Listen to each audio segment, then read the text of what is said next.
प्रतिलेखन संख्या 16 स्टार्ट।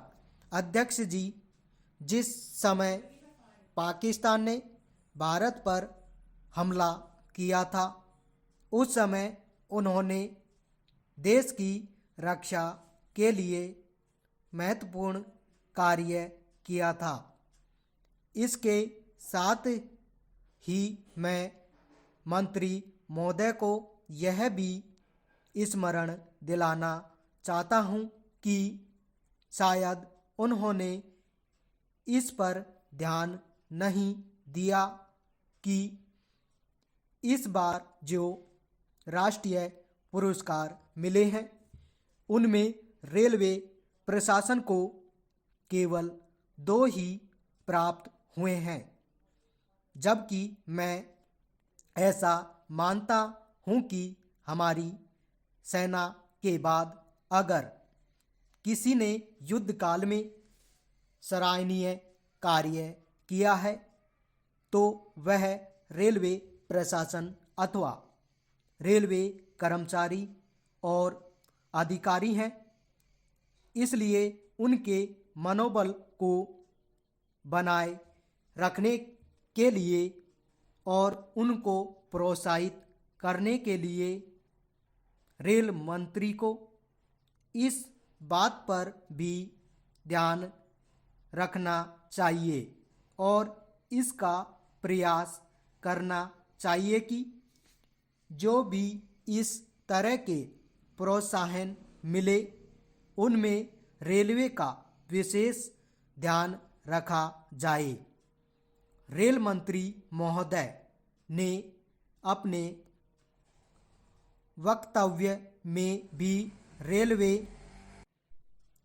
कर्मचारियों की प्रशंसा की है या उनको प्रोत्साहन दिलाया है, लेकिन यह प्रोत्साहन शांति काल में भी बना रहना चाहिए। रेलवे ने युद्ध काल में जो काम किया वह तो देश की रक्षा का महान उद्देश्य था, लेकिन उसके बाद देश के निर्माण में या गरीबी मिटाने के लिए जो युद्ध होता है उसमें भी प्रत्येक रेलवे कर्मचारी का मनोबल उसी तरीके से बना रहे।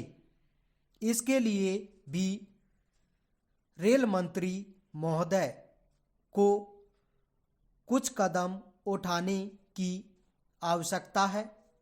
मैं ऐसा मानता हूं कि वह किसी भी तरीके से करे, उनका तरीका कुछ भी हो, लेकिन उनको यह कहना चाहिए कि जितने भी रेलवे कर्मचारी हैं, जो भी रेलवे को मुनाफा हो उसमें वह साझेदार हो, चाहे आप उनको बोनस के रूप में कुछ दे, चाहे किसी और तरीके से दें, लेकिन हर वर्ग के रेलवे कर्मचारी को मालूम होना चाहिए कि यदि वह देश के निर्माण के संबंध में ठीक तरह से काम करेगा तो उसको पुरस्कार के रूप में या वेतन के अंश के रूप में अपने वेतन के अलावा पैसा मिलेगा। इसी प्रकार इस संबंध में मैं एक और सुझाव देना चाहता हूं। स्वतंत्रता के बाद रेल प्रशासन भारत सरकार का प्रशासन हो गया, लेकिन यह लोकसभा एक विशेष उद्देश्य को लेकर चुनी गई। यह उस कार्यक्रम का एक नमूना ही है।